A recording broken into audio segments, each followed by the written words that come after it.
Her many voices, her many voices, her many voices, her many voices.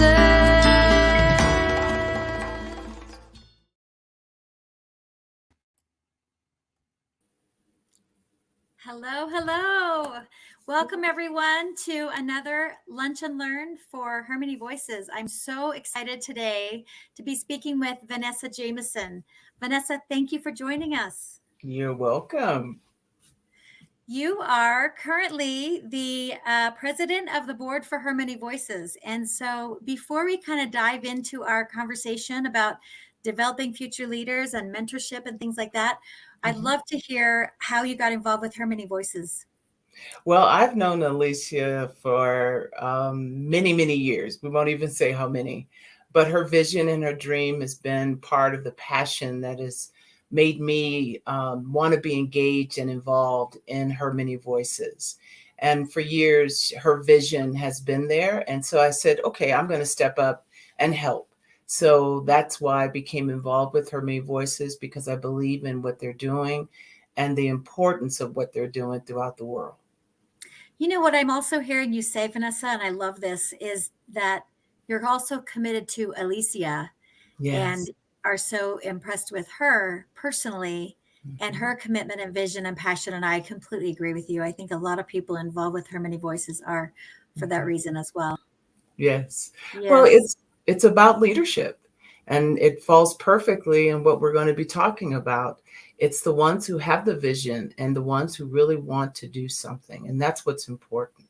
Yeah, that's wonderful. Could you go ahead and introduce yourself now? Okay, well, thank you, Verna. I kind of jumped right over that, didn't I? I love it. It's perfect. I'm still trying to figure out this camera angle, so please forgive me. My name is Vanessa Jamison, and I have, oh my goodness, I am here in Denver, Colorado. I've been here since I was 8 years old. And this is my passion and my love is aviation.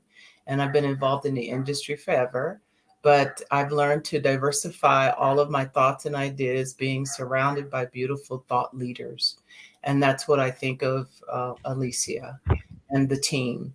And of course, meeting you, Myrna, just recently with your beautiful involvement in all the things that you do in that space that I love too, in space and your ventures. So it's been a real journey for me to be a part of all of this and again, expanding my horizons and learning. But I'm with the Federal Aviation Administration. I'm a change management advisor and leadership coach. I was the previous chair of the Organization of Black Aerospace Professionals, and now I'm on the board of advisors for them. I'm involved with many organizations, doing a lot of volunteer work and mentoring.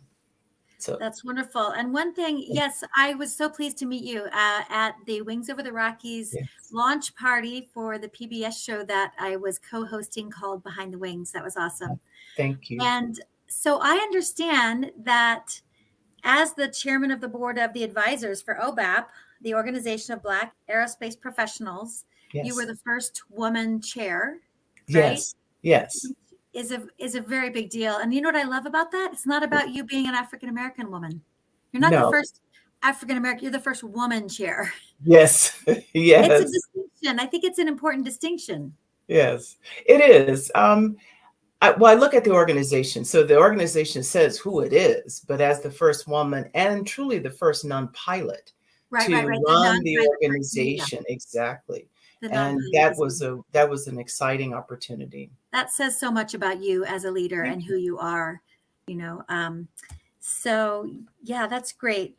I know that I know you were with United Airlines for about 20 years, right? And now Yes. you've been with the FAA for 13 years. Yes. And those roles, you know, to be actually called a change advisor and a leadership coach within an organization as large and influential as the FAA, that's a really impressive thing. How did it come about? How did you end up in this role? Oh, that's a pretty interesting story. Actually, I joined United. I left United in 2008 and I joined the FAA in 2009. And as part of that experience, I was an aviation safety inspector. And I knew that being an inspector was a whole introduction to another world and becoming an inspector, but I knew that there was something missing. And I met a beautiful lady in a leadership development program, one of the few that have been successful for me. I have to mention that. But I met a lady by the name of Becky Ramsey, and she became my coach. And I said, I want to do what you do. And actually, they were standing up the leadership development branch. And so I was one of the first individuals involved in the branch almost 6, 7 years ago. And it has evolved in me continuing my coaching journey, but also now being involved in change management. So, in people, change management is about people. And so it just fits perfectly with the things that I want to do in my life. Well, and I love that you mentioned a mentor and how that ties to leadership. Could you Mhm. say more about that? I can say a lot about it. It is so important for all of us to give back and be mentors in some capacity. I don't care what it is, even if it's just helping a child to learn how to navigate high school, you're still mentoring, Yeah. or navigating something that's new and different. We have the experience. So if we don't share those experiences and help individuals determine their best path, then I think we're doing a disservice. But also for me, mentoring is so essential in everything that we do.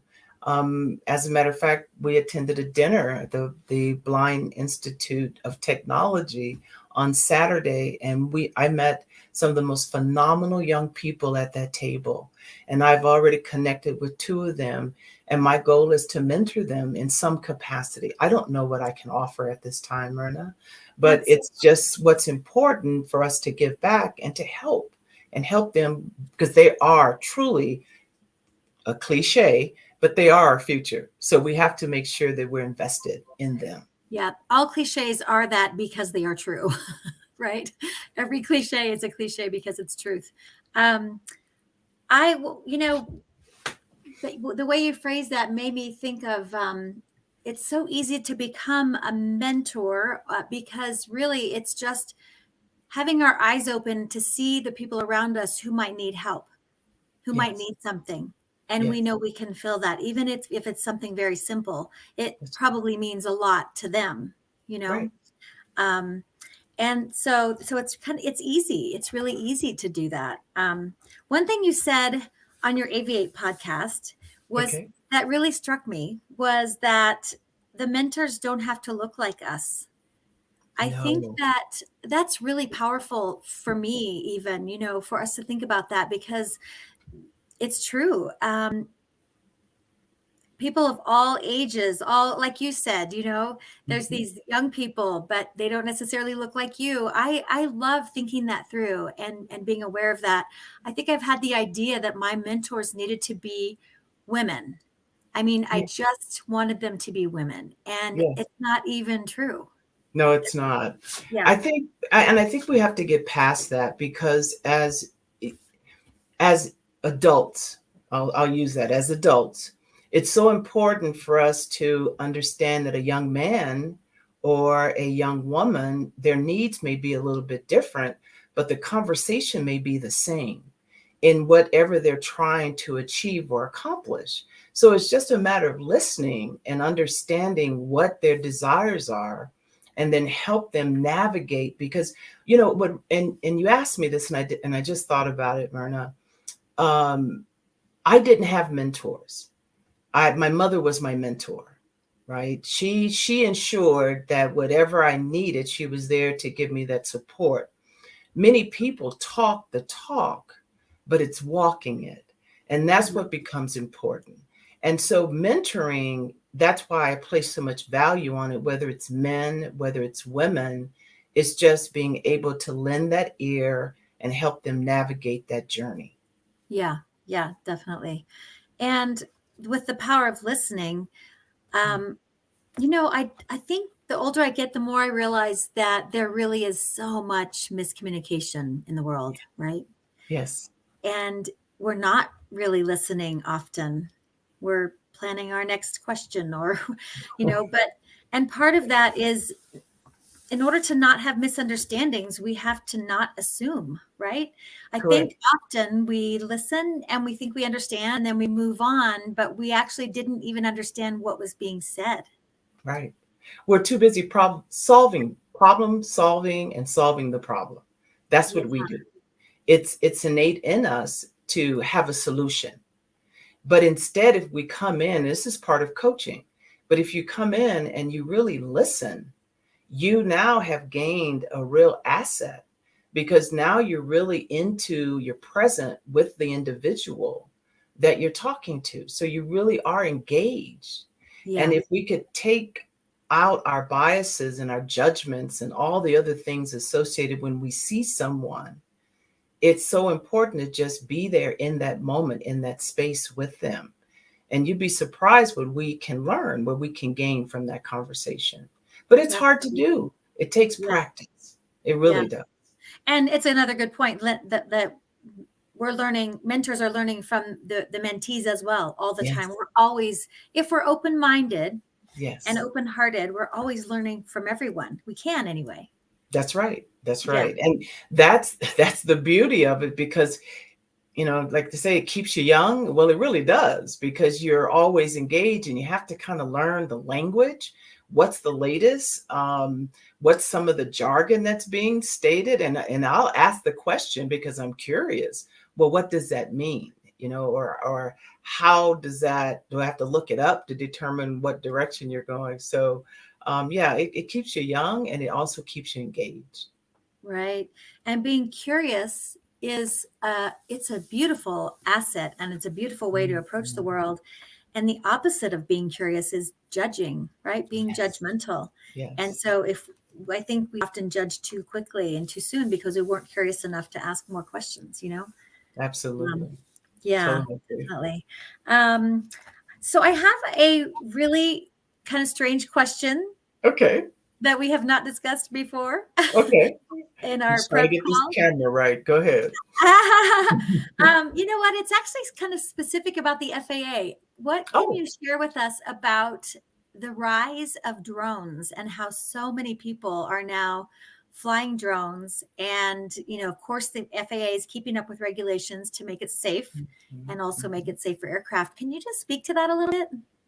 I'd be honored to speak on it. And I would just say that there's so many resources and guidance available on the FAA website about drones. But Yeah.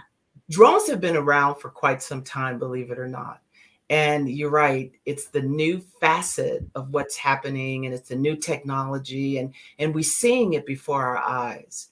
Okay, so I'm gonna date myself a little bit, but it reminds me of my Jetsons, right? All the technology that was going on and all the things, because I didn't even realize how intrigued I was in that cartoon being real. Well, everything is real now, and it's happening. And so I said, oh, somebody needs to bring the Jetsons back on, just to do the Yes. parody of what somebody's vision was back then to where we are today. But drones, the evolution of drones, the safety aspects of it, because it really is a safety issue, and flying it, because we have the laser issue before, and now they've actually have invented some glasses or goggles that pilots may be able to wear to prevent the laser issue, but it isn't something that's foolproof at this point. Oh, yeah. But drones, yeah, you have to do something, because people are always adventurous. I'm going to use that word. They're adventurous, and they want to see how far they can take it. Well, in the drone world, you have limitations, but you still have people that are going to be curious and try to do something a little bit different that is out of the norm. But to get your license, to have your drone license, is one of the greatest accomplishments that anyone can do right now. I encourage people to look into it and just see, because it's something very adventurous. As a matter of fact, a friend of mine, she's officially certified as a drone flyer, if you mind. And it's one of her greatest accomplishments. So she's really excited.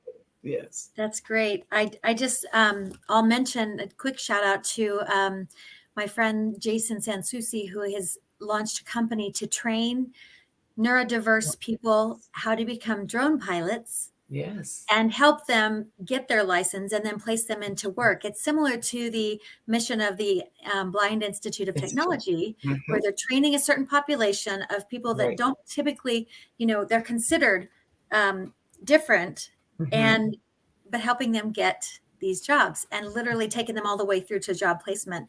And that's called Neurodiversity Works. Good suggestion. .org. Yes. Yeah. So I just Yes. thought I'd mention that. It's really fantastic. My son is actually in that program. Um, Awesome. yeah, and it is exciting to know that, to be able to be involved with something that's so timely and so cutting edge, Mhm. and that's providing different opportunities for employment, um, Absolutely. as opposed to Absolutely. becoming a pilot of an airline, which is a completely different job path, Mhm. but it's just really exciting. So I wanted to ask about that. And I love that you mentioned the Jetsons. Well, dating myself, but I No, also want to mention, I love that show. yeah, I also want to mention the Civil Air Patrol and CAP, and I'm actually on the board of trustees for the Civil Air Patrol as well. Something else that I do, but what they are offering in our communities in our nation, in learning about drones and learning about flying and aviation, it is just a phenomenal organization as well. So I just want to mention them also. Great. So thank Great. you. Thank you. Awesome. Um, let's see. Is there anything else? I'm kind of jumping around a little bit here because these things That's keep okay. occurring to me. Is there That's anything else that okay. you want to share about your life story that has kind of helped you become who you are? Oh, my life story. Well, I think the greatest thing right now is that I'm a grandparent, so I don't know if I can even go back further. But truly, my life story, it evolves around a single mom and living in Denver, moving from Texas when I was 8 years old, and being here in Colorado, being raised here, being blessed here. I think it's a wonderful place to be raised, and I don't see it any different now, although both of my kids are out of state. They got out immediately, but that's okay. I've been in aviation since I was 21, and went into management when I was 24, and I've been managing others for quite some time. But the beautiful part about what I've been doing is I really have found my passion and my love, and that is working with people, but also aviation, aerospace, her many voices, Civil Air Patrol, just different involvement in creating opportunities for others. That's Yeah. what it's really about. And I call myself a connector. I Mhm. like to bring people together and in Yeah. whatever their thoughts and ideas are. Yeah. We need each other, right? Yes, we Like do. as and that's okay. It's okay to need each other and to have this openness and wanting to help other people, I think is really beautiful. Thank you. It's a beautiful thing. Yeah. Um, I know that I have been very inspired by a story. I don't know if you know about this, but I'll just mention it. At the end of the Vietnam War, Mhm. at the end of the Vietnam War was Operation Baby Lift, where Yes. our Air Force flew out over 3,000 infants to be adopted. Mhm. Um, and yes, you know about that story. Yes, in Vietnam, from Vietnam. Yes. Yes, yes. Yes. It's such a beautiful story. And we published a book about that called Angels Flying Out of Hell, Oh, um, on the 40th anniversary of the event, which was in 2015. That's when we okay. published the book. And the author spoke with 25 first person people who were there. We have Mhm. 25 first person interviews in the book. And the most inspiring was there was, I don't know, very first plane that Mhm. took off that was flown by that President Ford authorized, actually crashed Mm. and landed in a rice paddy. So they were up to their waists in water, and there was a huge rescue, and a lot of people did die. Mhm. Um, about 300 people died, and mostly children, and then about 300 were saved, that were in Mm. the top half of the airplane. But the flight attendants and all, I'm sorry, they're all Air Force personnel, but they saved all of those Mhm. people. And it's just such an incredible story. And then after they continued, they didn't stop. with the baby lift, they continued, and they flew out so many orphans that would not have survived otherwise, because things were so difficult. We were losing that war, basically. You're not supposed to say that out loud, are you? No, no, you're not. But go ahead, Myrna. It's okay. But anyway, it's one of those stories that makes me appreciate the entire industry, the airline Yes. industry, and the people who are making everything happen. Yeah, it's so futuristic, and the industry with aviation and aerospace, we haven't even touched the surface yet. I mean, as we can see with our space ventures that everyone, fortunate people, I guess, are being selected to go on journeys that many of us may or may not be able to do. But I know that there's others who say that, they're wasting energy, or they're wasting time, or there's a lot of waste involved in it. But I think if we don't explore, if we're not able to dream and visualize the future, then where are we going to be? We have to stay competitive in our thoughts and ideas. We have to be innovative and creative in providing those opportunities. I don't ever want to visualize a plane crashing again. I really don't. I've been there. I've been through it quite often, and or experiencing something like 9/11. It will stay with me forever. But we still have to move forward, and that's probably one of my greatest mottos is continue to move forward, even with my mentees, because we get stuck, and we can't be stuck in our thought process. And so that story, I can't wait to read about it. I've heard about it, but I didn't know that you had published something associated with it. And I have a dear friend that's a pilot that retired from United, and he's a POW. His name is Tony Marshall. And Tony actually adopted a young lady from Vietnam. So, and him being a POW, that's a beautiful story. Yeah. And it's, but he's a fabulous individual. So. Oh, that's great. Yeah. Thank you. It's so inspiring. As you were talking about what's happening with space, I think that, there is the argument that of the billionaires space club and only the billionaires can go. But the truth is space is hard, right? Yeah. It's hard Yeah. to launch a rocket. Yes, It does take that kind of money. And what they're doing is making it available to citizens now. So more and more people can, yes, you have to pay the money, but you can, but you can go to space. There's also an organization, Space for Humanity, where anyone can apply to go to space, and they'll pay for you to go. So there's other opportunities as well. And what I love about that is, it's definitely the inspiration of what's up there and all of that. But I love the idea of looking back at the earth, and then appreciating what we have. It's called the overview effect, and it literally changes our consciousness to see the oneness of it. You don't see national boundaries like a map, right? Absolutely. You look at Earth from space. It's so incredibly beautiful. And just last week, William Shatner just went up to space pretty recently, and it's been in the news a lot, right? And there's little news clips they're very misleading. One of them is that it made him sad, and he, that kind of thing. But his point was the same as most of the astronauts, which is seeing the entire Earth like that and the beauty of it, and appreciating it and being inspired by it. And his sadness was really only around that we're not taking care of the planet like should. And that was what he was talking about. He wasn't, it was really actually the same point as most of the astronauts. Yeah. And I think he, not just him, but I've listened to some of the others that have gone up and what they've experienced. And of course, it's life-changing.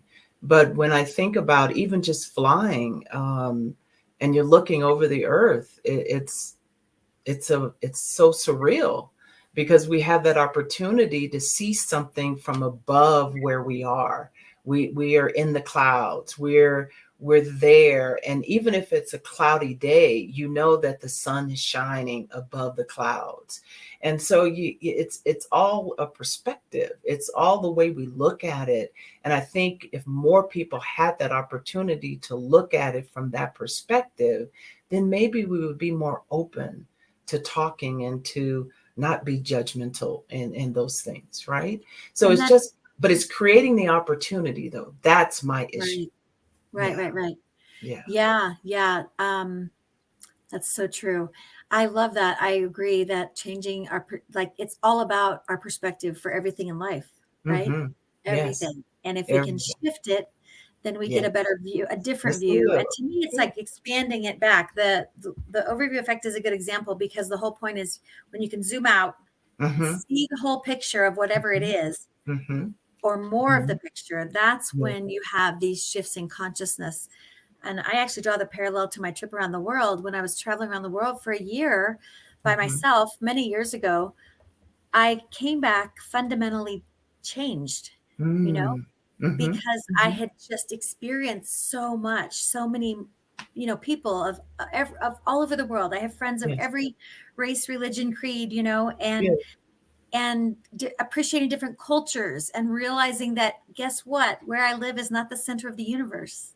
It isn't. It is It's not. such an important lesson, Mm-hmm. so it's similar to that, where the change in perspective caused me to expand and grow, and really become a Yeah. different person.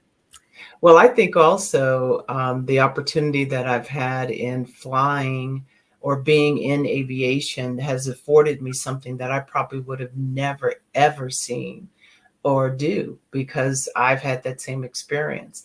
I didn't get to do it all at one time, but I've done it everywhere. And there's still Yeah, places that I want to go. So I'm really excited about having that opportunity. yeah, that's wonderful. Yeah. Yeah. Travel's a great way to grow and expand get out of our comfort zone, right? Right. Absolutely. Yeah. Absolutely. Now that we can again. Yeah. So you've had a history of creating opportunities, for Hmm. yourself and others. So what's your secret to forging these important and not so easily seen at times path? How do you forge that path? Um, I Wow. Okay, so I just do. I don't see it as again, my space as being a connector. I just try to make it happen. Again, it goes back to the listening of what someone needs and then how do we take that opportunity and present it in the network that I have or even outside of that network to make opportunities occur. So I think it isn't easy to say that opportunities just happen. You have to make some things happen, but you have to also realize when the opportunity is there. Right. So again, it's about how you. See. I'm so stuck on that visual that you had of the view because I wanted to go back to that and say, that's about leadership. Again, it's a parallel of everything that we do in that you have to look at things from a higher level, and we would Mm. say that 30,000-foot level, right? Right. But you have to do that, and the same thing applies to that question you just asked. Opportunities do occur, but sometimes we don't realize we're in an opportunity, so we have to be open-minded to um, allow things to work and let that connections occur. So I Yeah. hope that answered the question. Yeah. And Got a what lot. I'm hearing from you as well is it's really just who you are, right? True. It's Yes. it's who Yes. you are, and so it's not a conscious thing. Even it's just like how you've always lived your life. Right. And also it's about I go back to the students that we just met Saturday. They have a need, they're doing something. So what is the opportunity that I can create for them? What can I do to help them? If there is something I can do, but if I can't, is there somebody I can connect them with? Is there Mhm. something that provides them a step forward? That's the way I look at all of it anytime. Yeah. And again, that makes such a huge difference to them.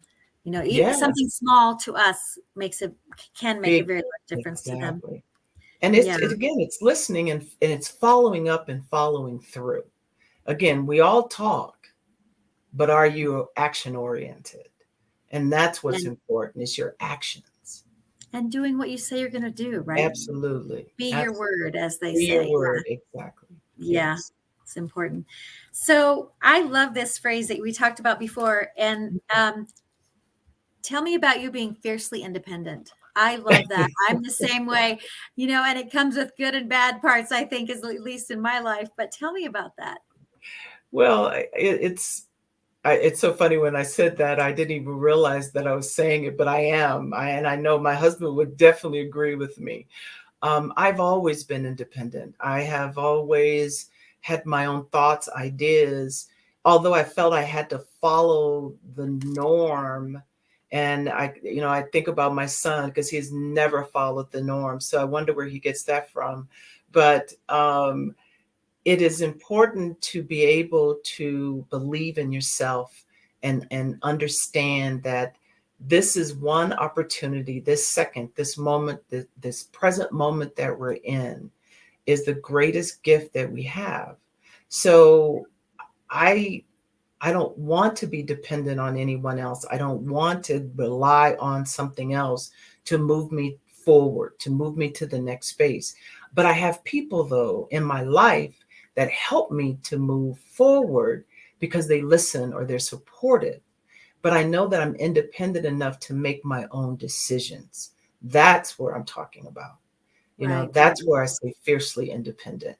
Yeah. And we it's not that we're a rare breed, but we do know that what we want, we go after, or we try to figure it out.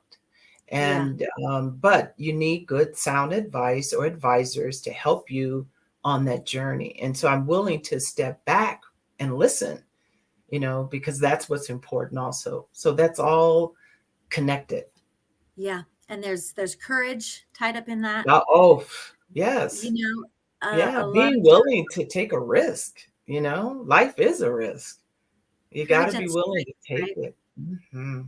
Yeah, absolutely. Yeah. Um, that's great.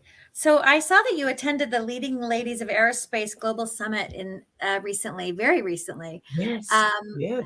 How was that? What was that like for you? Fiona McKay is one of the greatest women that I have met. She has had some real experiences that she has turned into the greatest thing that she's doing right now is helping other women, especially in the aerospace industry and aviation, move through a male dominated field. And what she talks about is our fierce independence, as well as creating opportunities, but also helping us have a voice and helping us in this industry, especially on the defense side in aerospace. So Fiona created Leading Ladies, and she's done it the last 3 years. I was one of her guest speakers when I was the chair of OBAP, and we have been friends ever since. I'm actually part of her advisory, and I love being a part of it because it's behind the scenes and it allows us to work with her and move her in the space that she's going to be. She's going to continue to do great things. And thank you for even mentioning Fiona and Leading Ladies, because again, I'm just so proud of where she is and what she's doing for this whole industry. That's great. Thank Oh my you. gosh, that's Yeah, awesome. yeah. Also, you created something else called Courageous Conversations, right? Right, I did. That was during right at the onset of the pandemic and after the George Floyd situation. And I call it situation because I don't even want to say what occurred, but it's a reality and it's still here. It's still here. So let's not forget that. But yeah, as chair of OBAP, I wanted to have a conversation. And I said it was going to be initially with other affinity groups that are experiencing, and let's just talk about racism.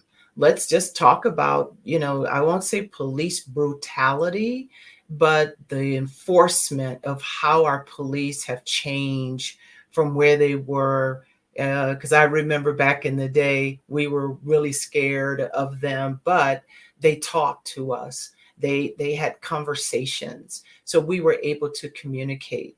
Whereas today, it's so militaristic, and then you look at where they get their equipment from now, and it's just different. So, but I wanted to have that conversation, and as it turns out, it was one of the best things that ever happened.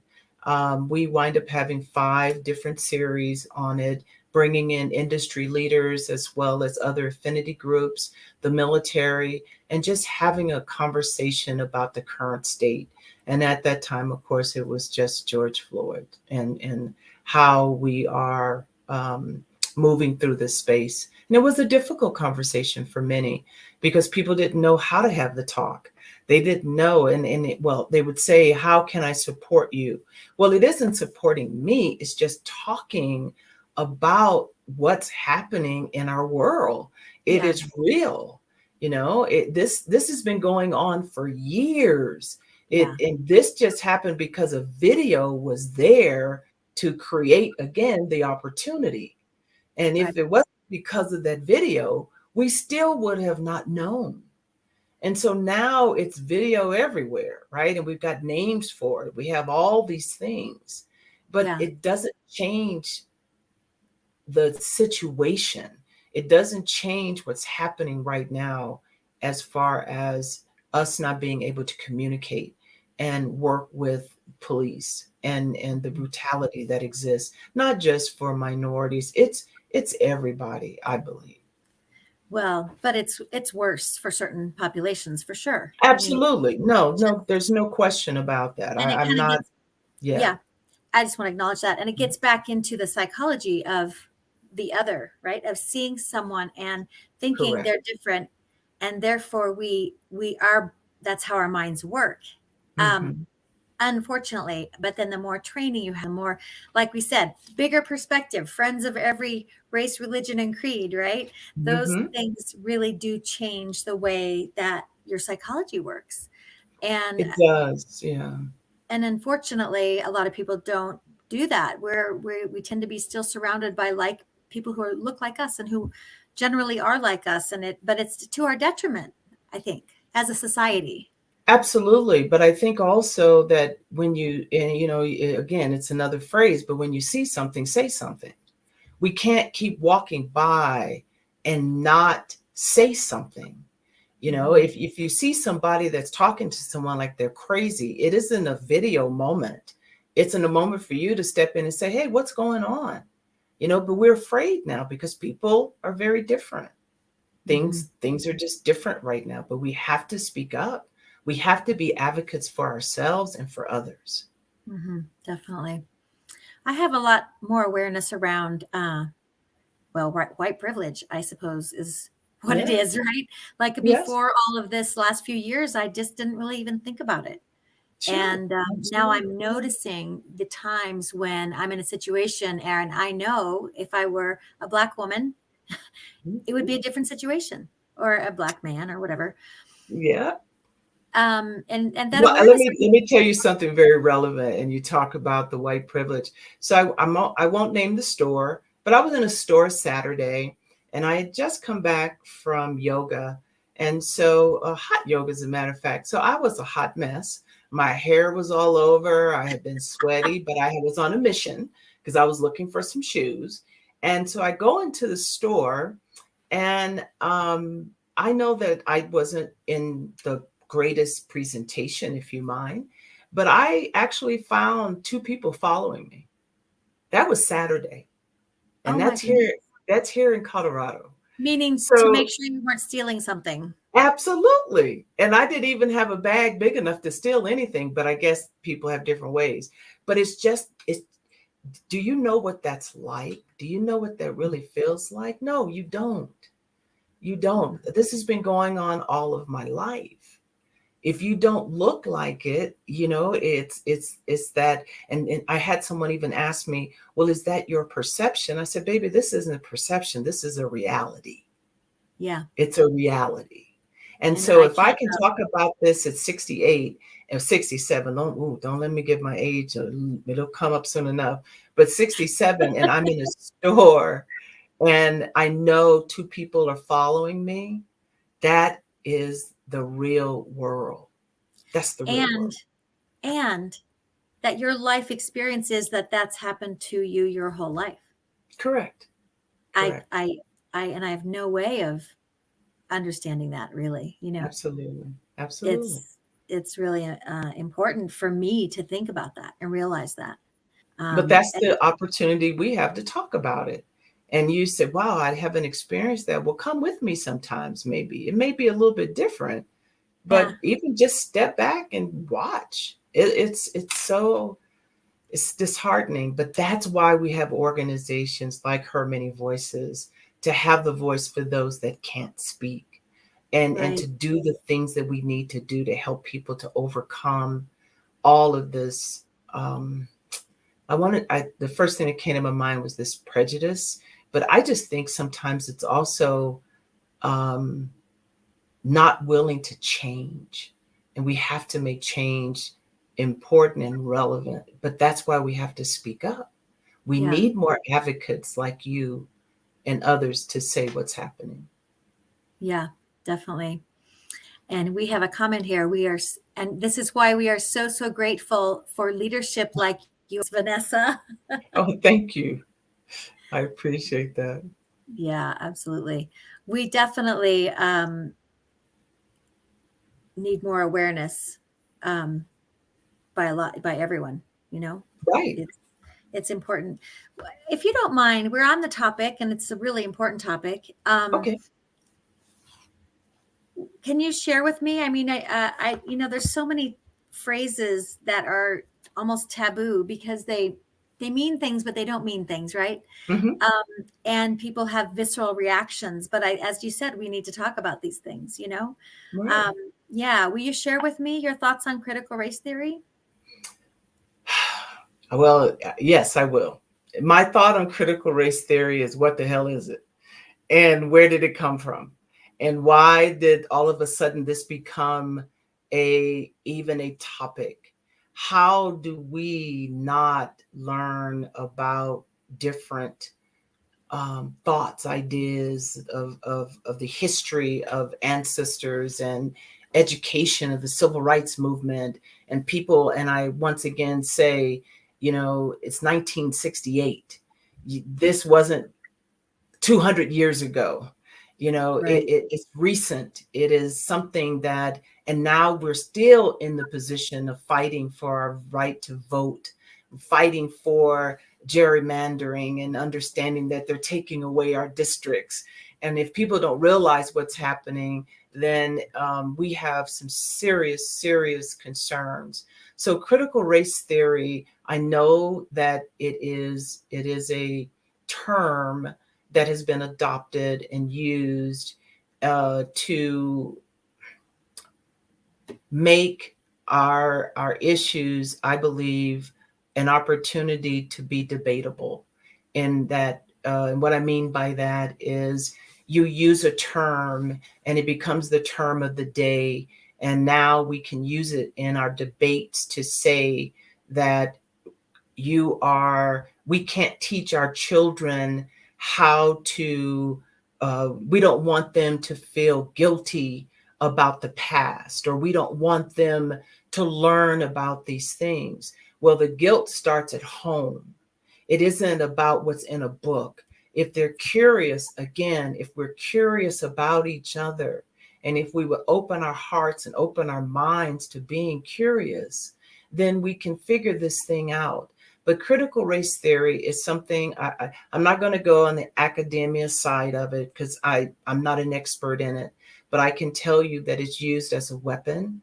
And it is unfortunate that we are even here and even having to mention this now.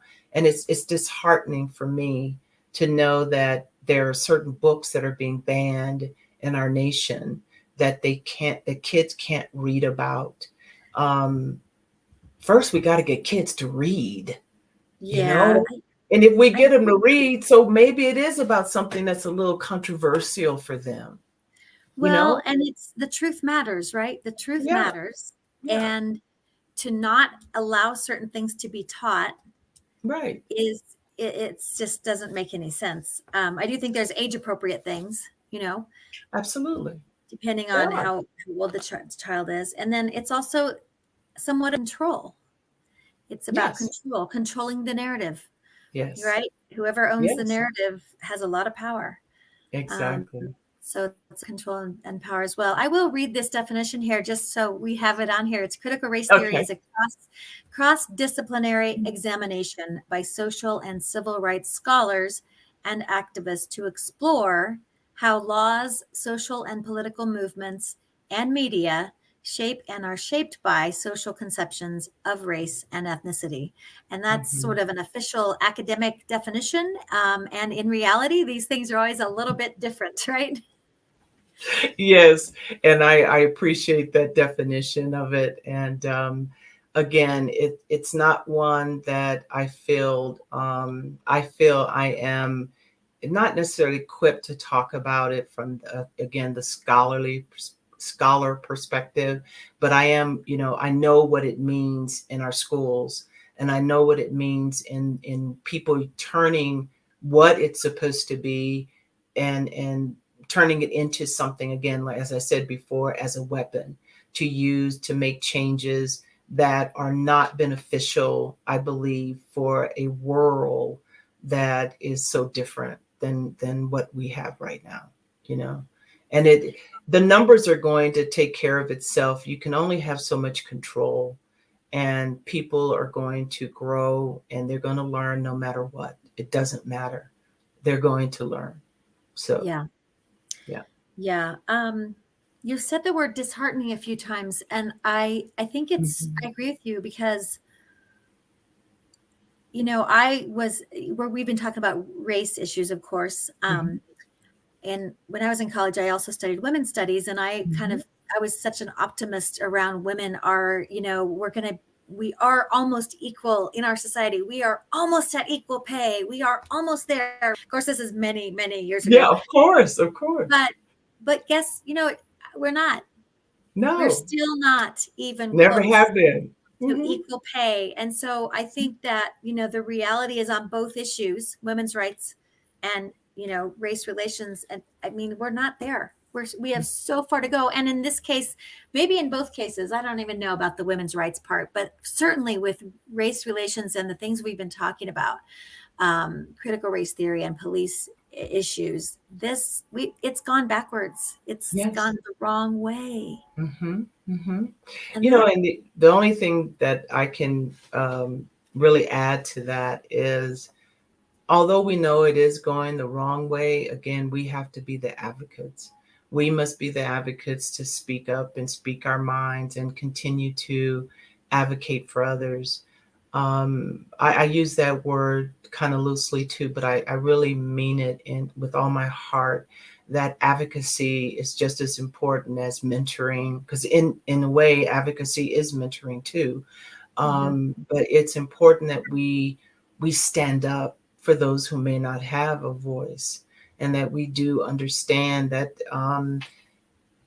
things may not be great right now, but we have to figure out a way to make it better. I am disheartened by our political situation right now. Um, I don't know what the outcome's going to be or the changes, but by allowing a certain administration to come in and shake things up, shake our nation like it's never been shaken before, and people are bold now to say and to do certain things. Well, it's always been there. It's always been there. So this isn't something new, just someone gave permission for you to speak up and speak out. Well, if you can speak up and speak out, then so can I. And it isn't, but we have to be in the space of being able to listen to each other and learn from each other. But as women, our equal rights, what? No, it we're still back in the yeah. 50s and the And 60s. it is getting worse too. I just remembered. Absolutely. Please, It it is getting is. worse I as well. remember I used to work in HR, and I remember having happened to look at my pay versus my male colleagues' pay. And I was, well, what the heck is this? And I didn't even, I wasn't looking for it. It happened to just come across because we were looking at salaries. And when I realized, and I went to my boss to talk about it, he had no, well, when you came in, you didn't have the experience. Excuse me, this office was being stood up. No one had the experience, right? And Right. this was back in my airline days. Yeah. But it was so interesting that I didn't realize that I knew my pay wasn't the same, but I didn't have the awareness that this was a national global thing. And then now we're finally saying, okay, equal rights, equal pay. Oh my gosh. Well, long way to go for that. We've got so far to go. Yeah. Yes, we do. And you're right. I think that once you know something, at least you and I are this kind of people, right? Once we know something, you have to do something about it.